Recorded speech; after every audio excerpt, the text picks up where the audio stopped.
Walt Disney. The animated drawing has matured and has taken its rightful place among the fine arts. Hey guys, Dante here and welcome back to my channel, The Burgos Art. And today in this segment of Toon Talk, I'm going to bring up a really important question. Would the world be better if it was ran by Nazis?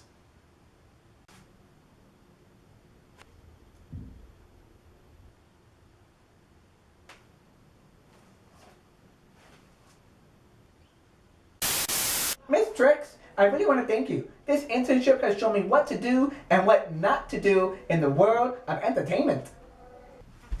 Hey! Get your butts back here! We're not finished!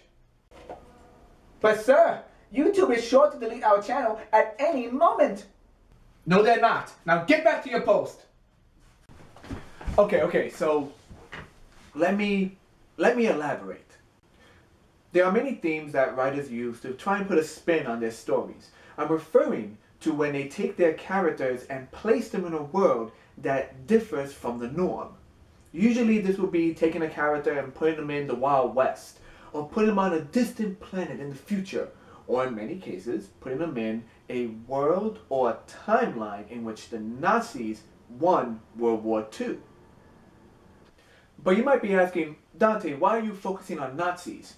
Well, that's because Nazis, or a Nazi, in the general view of society, is an obvious evil. People hear Nazi, they know it's not a good thing. In short, it's a cheap way for a writer to introduce conflict into a storyline without having to think too hard about it.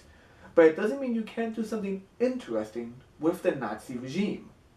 Now, you can't have a Nazi or Nazis without envisioning the world they inhabit, the government that allows them to roam free, the society that accepts them, the overall world in which this archetype can thrive.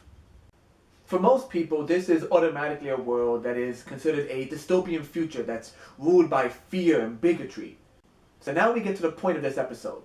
What happens when you take your favorite character and place them into this world? Or more importantly, when this character has always existed in this world? Today we're going to take a look at the Cartoon Network series Justice League, in particular the episode The Savage Time. Long story short, 21 gigawatts time travel alternate universe. The Justice League minus Batman wake up in a world that was lost in World War II to the Nazi regime. With that said, Bruce Wayne is no longer Batman the Vigilante. He's Batman the Rebel Leader. So now we get to see one of our favorite characters depicted in a brand new light. And I love it. So what's the saying? Well, Batman's still brooding, perhaps even more so in this episode. He's still an orphan. His family was killed right in front of him, but this time by the Nazi regime. This happened because his family spoke up against the changing times and ideals. And of course, he's still fighting the good fight. But it's what's the difference that makes it really intriguing. In this series, ranging from Batman the Animated Series, Superman and Batman, Batman in the Justice League, and Justice League Unlimited, Batman doesn't know who killed his parents. You see, his battle is against crime itself. But with that said, it's technically never-ending. Because of this never-ending battle, we see him push away friends and loved ones. If you want to incorporate the Batman Beyond series as part of Justice League, you see what happens. Wonder Woman, who loves him, he turns his back on, he dates Batgirl, which I don't like, turns his back on her. Essentially, he isolates himself from society because of his all-consuming quest against the enigma that is crime. But here, in this episode, in this alternate reality, there is a face to his pain. Who's Vandal Savage? You're joking. He's everything I've been fighting against. The undisputed dictator of this repressive regime. This alone raises so many questions. What happens when Batman wins? Will he become the new face of the people? Will he take a seat of power in this new society? Will he finally find closure for the loss of his parents? It's a really big thing you have to touch on.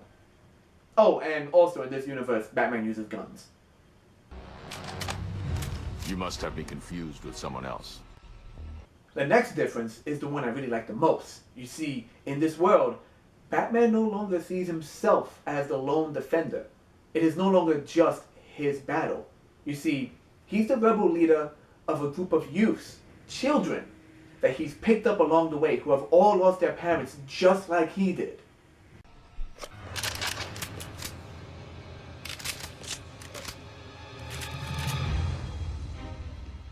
He's not just a commander, he's their caretaker, their father figure, if you would.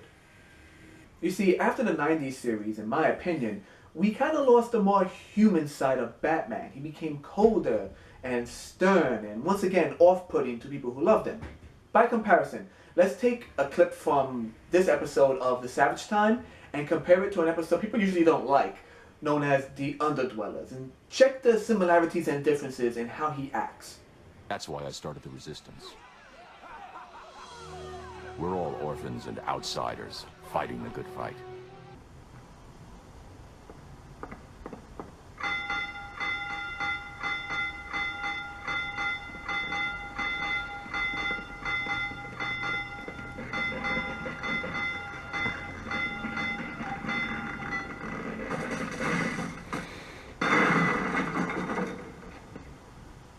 I don't know what kind of barbarian did this to you, but it's over. And from now on, you'll be treated like human beings. In both clips, we kind of see Batman bringing hope to the children. He sees them more as than what their supposed leader has taken them and squished them down to be, which is just cogs in the machine. No, these are human beings. And here he is trying to defend that very right to be a human being. View the clip one more time. Dick Grayson and Barbara Gordon are together again. Tim Drake is playing with other children. And you... Play that back. Just... Yeah, T.R.I.X. Play it back. Just bring it back for a sec. Hold on. Is that Annie? Wait! I'm the one you want.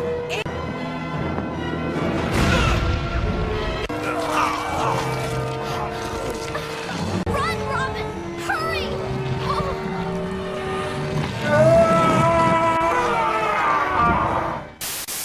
Oh. Oh my God. Oh. Shut up, I'm not crying, you're crying.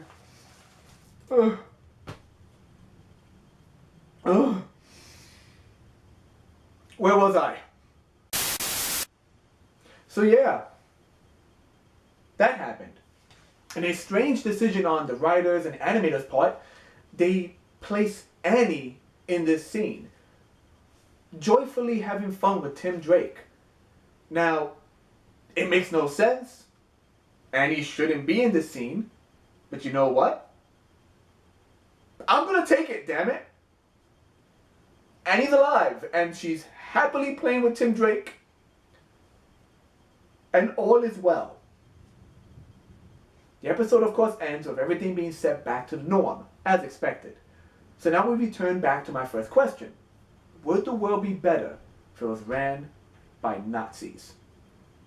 Of course not! Are you crazy or something? This is a world in which entire streets are filled with orphan children that Batman has to go around and collect. Something he would never let happen in a million years. He is not going to allow one thing to slip through, such as saving his parents' life, if it meant hurting other people and other children. That's not what he does. He's Batman after all. However, now thanks to this alternate universe, we see a Batman who has a chance to complete his journey. His protégés no longer live in the depressing shadow that he cast over everyone around him. And we get to see Batman make a hands-on attempt and success at helping others, as opposed to just hearing the occasional, "This is Bruce Wayne donating so-and-so money to so-and-so charity." This time, Batman himself is the charity. Now for me, it is that last part that's really important. You see, back in the 90s, Batman was more than just a brooding badass. There was a heart beneath that cowl, and you would see it in various episodes. I just find it strange that it took Nazis to bring that back. Very strange.